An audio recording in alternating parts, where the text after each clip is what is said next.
the next question that we are going to speak about is buying cars, whether we are going to buy them from banks or from financial companies. There are lots of companies who offer actually a service of selling cars on installments. And banks sometimes some of the banks they do that. But what is the transaction actually that is acceptable in Islam for buying cars from any of these financial institutions by installments? So we have many types. The best case scenario, or the best type, which is 100% Islamic and nobody can argue about it, is actually the bank owns car yard where they have cars and they sell directly to the customer. So they actually buy cars from the market, put them in their yard, and then whoever wants to come and check the cars and take that car and buy it by installments directly from that company which owns the cars. And that might be the financial company that owns the cars.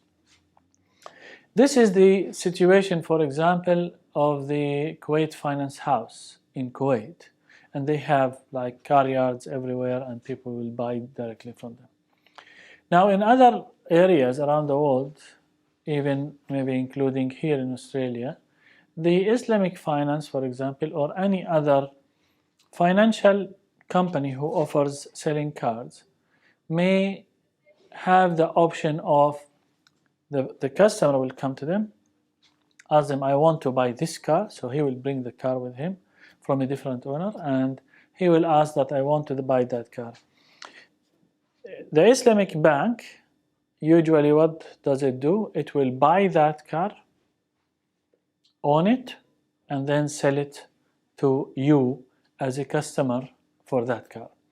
So that transaction that is between the original car owner to the financial company or the Islamic bank to the new owner, that transaction can be one of two.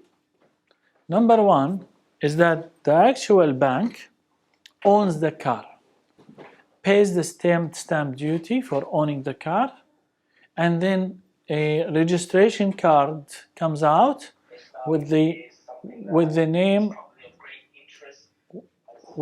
of the bank, and then that bank actually sells it again to the new owner by installments. And usually what does the bank do is put sort of a mortgage on the car to preserve their right, that if that person was not able to pay installments for a certain period of time, there will be some settlement where the car will be sold and the bank will take their money and the person will take the rest of the money. That's another scenario that happens. Recently, they started thinking about making it easier to reduce the cost of the double stamp duty, because if the person owns the car, after the bank owns the car and the bank will pay the stamp duty and then the person will pay stamp duty, there's two stamp duties, and if the car is, for example, $20,000, $30,000, that's a big amount.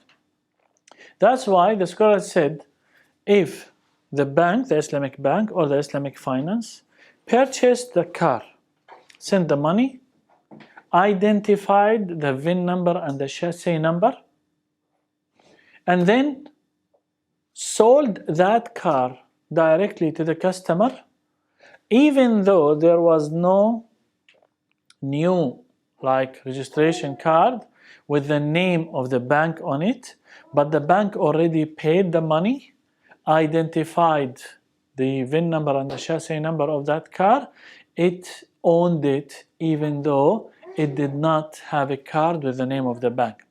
So the scholars said with this case, it is acceptable to actually buy the car with one stamp duty rather than two stamp duties, because the Islamic bank or the Islamic finance already paid, identified, meaning that they owned it.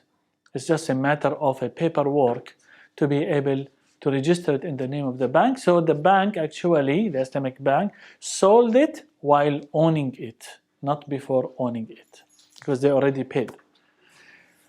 Now, with these two scenarios, which is the 100% halal scenarios, the first scenario that the bank already have a car yard, or the bank actually buys the car, pay the money, and then transfer it with one stamp duty.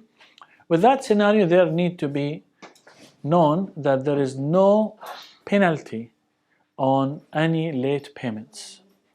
And that's one of the criteria that needs to be understood here, between the difference between the Islamic finance and the commercial or non-Islamic finance, is that with the Islamic finance, there is no penalty on late payments. No way. Otherwise, it will become like a riba.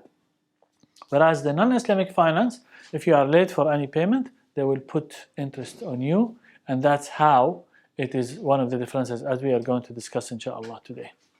So even if I go, for example, nowadays, they will say that these cars are interest-free, directly from the company, like from Toyota. And then you go there in order to buy the car, and it's actually not directly from Toyota. There is a financial company in the middle that pays Toyota and then collect from you by installments. And that company will say to you, it's a 48 months interest-free. But the problem with that transaction, and it's true, it's 40 months interest-free transaction, and so if you paid within these 48 months, there is no interest incurred on you.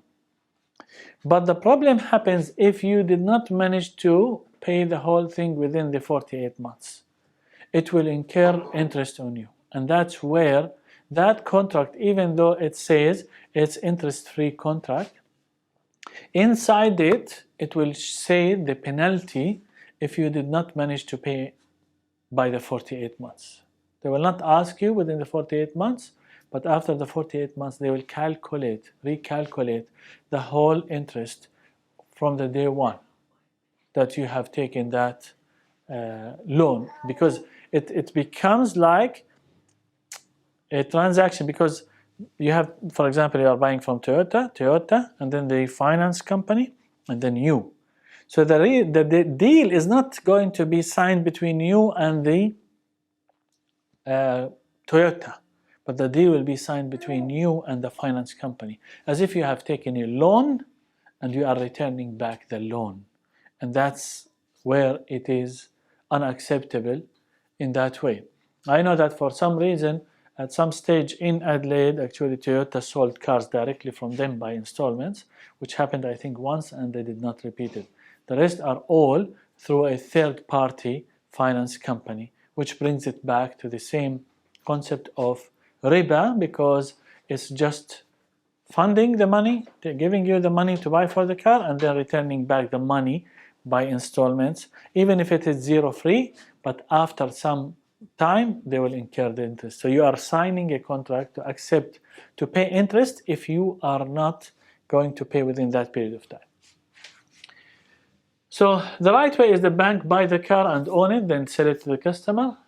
To pay for the car and identify the car by the VIN and chassis number is considered buying, so doesn't require ownership card to be issued. As we said, Imam Malik does not require hand ownership except in food and money exchange. So Imam Malik says that you can own something and sell it even though you did not own it by your hand, if it's an object, except if it's a food or exchange money.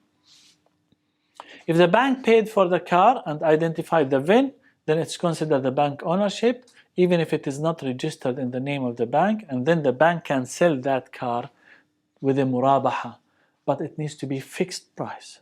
Saying, for example, I will sell it to you for 48 months, this is the amount you are going to pay, late, not late, there is nothing going to change the price of that car. So the price of that car is fixed, and that's the differentiator between the halal and the haram.